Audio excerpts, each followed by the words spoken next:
Take a listen to what Tom Lee said on CNBC today about the stock market. He says good stock opportunities are emerging despite market zigzags. And trust me, you do not want to miss this. Futures are adding to Friday's somewhat surprising gains. For more on the markets, let's bring in Tom Lee, head of research at Fundstrat and chief investment officer of Fundstrat Capital, as well as a CNBC contributor. Last time you were on, Tom, you said, I think we can, and it was definitely one of your, what seemed like outrageous calls at the time. You said, we'd be at 5,500 on the S&P. We should be able to get back there fairly easy. I think we were below 5,000 at the point. We did get close. We got another pullback, but after Friday, we're almost at 5,400 again. What was your reasons for thinking that? I think you just thought that maybe if you see a cat and you keep clapping, it'll jump the first time, but after a while, it finally just ignores you. Is that going to happen with the markets and all this tariff backdrop? Yes. I mean, I think I know what you're saying, which is I do think markets are getting a little desensitized. That's what I mean, yeah. Yeah. And I think part of it is if someone had an investor hat on, not tactical hat, you know, really good opportunities are emerging because the number of stocks below the 200-day moving average was like 15%. Historically, that's a strong buy signal. I mean, you're going to find a lot of bargains there. And the VIX got above 50, and it almost always pays you to buy the stocks when VIX is above 50. But in the near term, it's a roller coaster. I mean, it does feel like we're having a lot of zigs and zags, and even over the weekend. But to me, I think everything that happened over the weekend, including the Sunday further explanations, all of this is still unequivocally positive for stocks. Interesting. So when we were below 5,000 and you were on the S&P and you were at 7,100, that's like 40%. So you're now, and were you one of the high people on the street at 7,100? Were you there? Well, our year end originally was 6,600. But we thought we could touch 7,000 mid-year. Okay. I think the 6,600 is still possible, but I do think the 7,100 mid-year is obviously it'd be very difficult to reach. So but it's possible. 6,600 by year-end. What about you've made a lot of good calls based on moderating inflation. What did you make those numbers at the end of the week? Well, I think that if we didn't have to consider tariffs, inflation is definitely tracking below expectations. I mean, where the Fed wants it, almost. Right? Yeah. I mean, core inflation month over month at 0.00056. I mean, that's like literally hitting a wall. Now, is that for good reasons or for bad reasons? I think it's for the right reasons because... Oil? Yeah, well, there's oil and foods off the boil, but it really is shelter. Is actually cooling to a 2% rate, and that is what you need to get inflation back down to 2. Do you, at this point, foresee the worst-case scenario in terms of dollar declines, 10-year yields due to people the Journal had an interesting piece today that it doesn't need to be that people just abandon the dollar and abandon the United States to invest in. It's just on the margin because it's a given that you cannot ignore the United States because is the elephant in the room globally for all these things, for the currency, investments. But on the margin, it could make a big difference if there was even a slight lessening of what we were used to.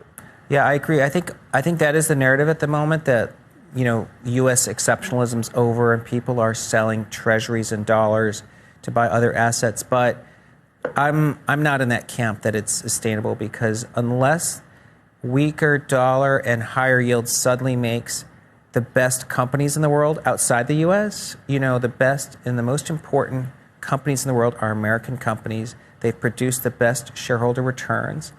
And, if you look at the S&P, 40% of the returns of the S&P come from new companies every 10 years. Is there going to be suddenly the best new company coming out of Europe instead of the U.S. because of the dollar? And I doubt it. And I think U.S. companies are going to adapt. Nvidia has announced that for the first time, the company will produce Nvidia AI supercomputers entirely in the US. Nvidia Blackwell chips have started production at TSMC's chip plants in Phoenix, Arizona. Nvidia is building supercomputer manufacturing plants in Texas, with Foxconn in Houston, and with Wistron in Dallas. Mass production at both plants is expected to ramp up in the next 12 to 15 months. Within the next 4 years, Nvidia plans to produce or essentially invest up to $500 billion of AI infrastructure in the United States. Let's get into broader market news today, because leave it to Trump to destroy an otherwise good day in markets with just a couple of headlines.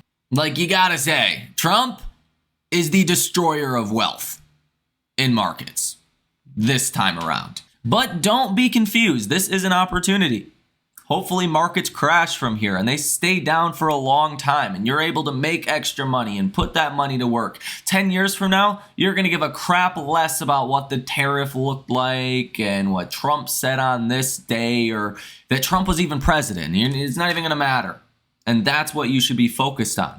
And right now, you want to pick the companies you think are going to be long-term winners when they're getting, again, painted with this brush of uncertainty, of recession, of tariffs, of bad things coming. Yeah. Oh, now this is actually hilarious. Trump says the stock market is up today. Well, it was up today before you started talking. So yeah, no longer, my friend.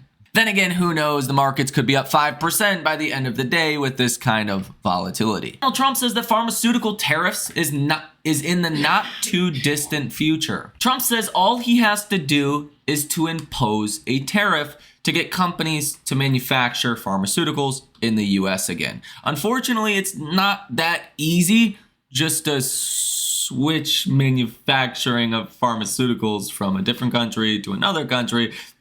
Takes a lot of time, and I don't know if Trump fully realizes this. Trump says Nvidia's announcement on building AI servers came because of the election and tariffs, and that's probably pretty accurate. Donald Trump says today that he will solve the Iran problem. And there's actually a lot of people out there today that are kind of nervous about a potential war with Iran if these nuclear talks fall apart. We did get good news over this weekend that there is a friendly tone to these negotiations, that Iran wants to make a deal, which, let's be honest, if they don't, they get wiped out. What choice do they have? Right? But again, with Trump, there is a lot of volatility and anything can happen. People are talking about war. War tends to be kind of a short-term fear thing, and then it's over with. Matt Gaetz said, if other countries don't like our reciprocal tariffs, they can just allow American goods made by American workers freely into their markets. Donald Trump says that Iran cannot have a nuclear weapon. And no matter what political spectrum you're on, this is something you have to agree with. Trump says that Iran wants to deal with us, but they don't know how. Another meeting with Iran on Saturday. Trump says there are some proposals on stopping the Ukraine war very soon. And one of the comments that really started to kind of beat down markets a bit is when Trump said that markets are very strong once they got used to tariffs. And it's not that we got used to tariffs, it's that we now think there could be some deals done. So if Trump's really under the assumption that markets just got used to tariffs, like, that's not true, right? That is not true at all. If anything, we got just more dissatisfied with tariffs, again, until the positive developments started to flow through. If Trump thinks he could just continue on business as usual without a crisis, he's got another thing coming.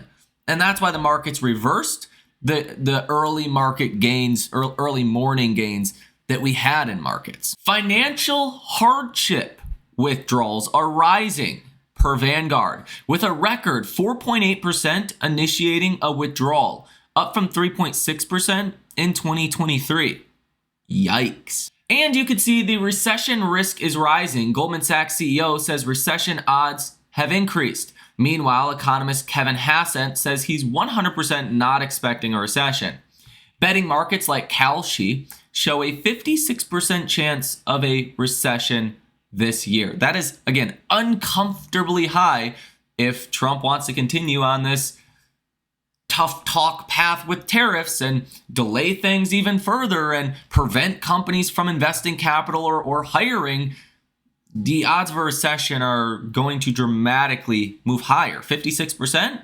Let's talk 80, 90%, 100% if we don't start to get some deals done. We also did get some pretty weird news as well this morning that China's President Xi is urging China and Vietnam to ensure smooth trade.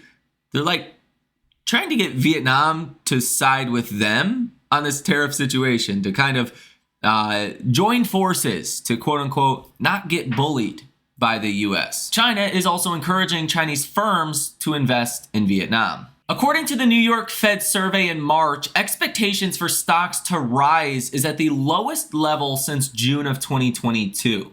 And according to the New York Fed survey, the share of households seeing a worse financial situation is the highest since October of 2023. And the expectation in March for unemployment to rise to the highest since April of 2020.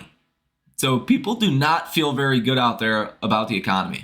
The survey found accelerating food and rent expected inflation in March. And in March, households were more pessimistic about jobs and future earnings. But look at this.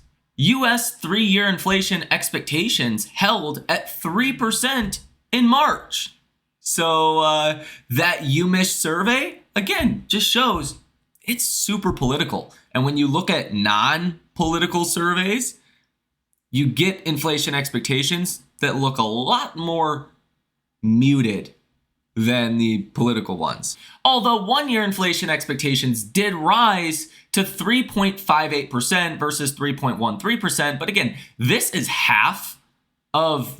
roughly half of the UMich 1-year inflation expectation survey, which is almost 7%. So this is actually good news today. And look at that, Donald Trump has once again threw the markets a bone.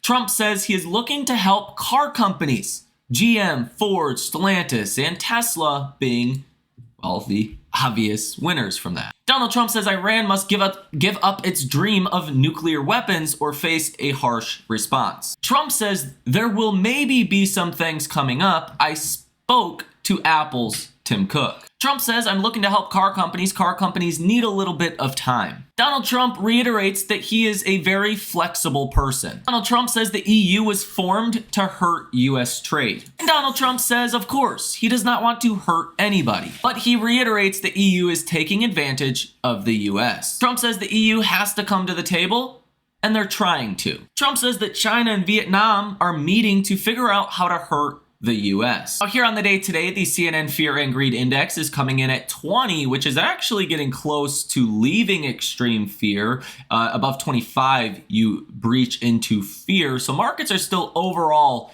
pretty washed out, pretty negative. Sentiment is pretty low. The percent of stocks trading above their 50-day moving average back up to 17%. This puts you, back in like some of the low end ranges of 2022. So even though today, better day than what we've seen recently. You're up almost 22% today on the total of stocks above their 50-day moving average. You're still at pretty damn low levels. And the AI Investor Sentiment Survey shows that almost nobody's neutral right now. 12.5% of investors are neutral. They're either bearish or bullish. That's the fact of the matter. Bullish investors at 28.5% and bearish investors at 58.9%.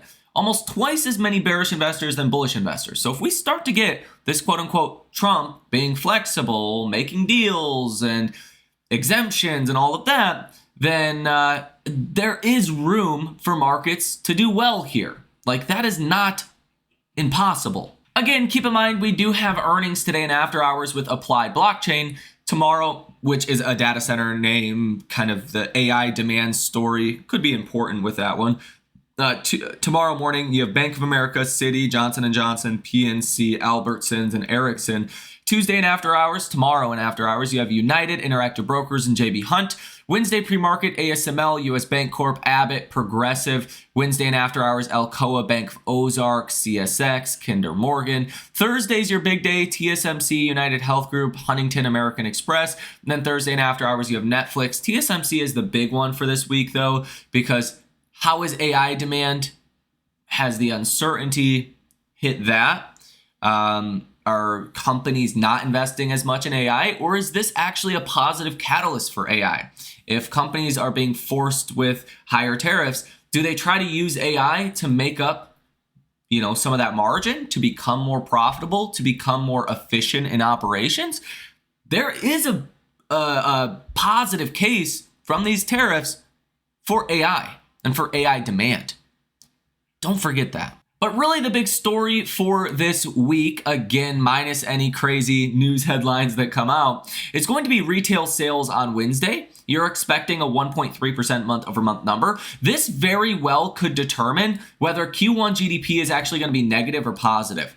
Excluding gold imports, GDP is down negative 0.3%. Okay, if you include gold imports, you're negative 2.8%. Okay. So you're negative either way, but the gold adjusted GDP now is negative about a third of 1%. If retail sales come in bad, then you're kind of confirming a negative Q1 GDP print. Okay, if they come in good, then you may be able to go positive on that. Okay, and you do have high expectations, so we'll see what happens there. Now, on Wednesday, you also have a speech from Fed Jerome Powell at 1:30 p.m. What does Powell say about the volatility, especially in the bond market? Is the Fed looking to support the bond market, as Fed Cook mentioned on Friday? One of the reasons why Friday was actually a good day for stocks. And overall, does he change? Does his tone change? Is he more concerned about the economy? Is he concerned about inflation? Does he kind of pivot? Obviously, anytime Fed Jerome Powell speaks, for the foreseeable future, it's going to be a massive catalyst for markets. Now, coming out tomorrow, you have some soft data. You have export prices, import prices month over month. That's not soft data, but New York Empire State Manufacturing Index, that is. You have a speech from Fed Barkin. Fed Cook speaks later in the day at about 7 p.m. And then some GDP data out of China. So tomorrow you have a little bit, but it's really Wednesday that is the big day for markets. At least from an economic data perspective, obviously earnings on Thursday is going to be critically important as well. So let me know what you guys think about this down below in the comment section. Have a fantastic rest of your day, and I will see you in the next one.